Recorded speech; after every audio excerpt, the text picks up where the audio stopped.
ముగ్గురికి ఒక ట్రిప్ వస్తుంది ఒక ట్రిప్ వస్తున్నాం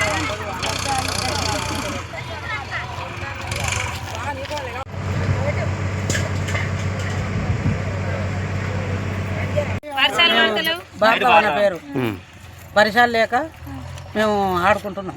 నిన్న కూడా ఆడేది కదా, అంటే రోజు ఇదే ఆడుతున్నా? రోజు కాదు, ఇప్పుడే. నిన్న కూడా చూసిన, నిన్న పని అయిపోయినాక, అంటే పని కాకముందు ఆడుతున్నా? వర్షాలు పడితే పని బంద్ అవ్వు. ఇప్పుడు పని అయిపోయినాక కూడా మీరు కూర్చొని ఆడుకుంటామని, అందరం ఇంటికి పోతే కలవమని. తినకనైనా అన్నం తినకనైనా ఇప్పుడు వారం రోజులు చినుకు లేదు. మా పరిస్థితి ఏంది? ఈ పని ఎప్పుడు ఈ రైతులు అందరం కలిసి ఇక్కడ కూర్చొని ఈ మరి అందరూ గట్లా ఇంటికి పోతే అందరం కలవం కదా, ఇక్కడ అందరం ఉంటామని ఆడుకుంటాం.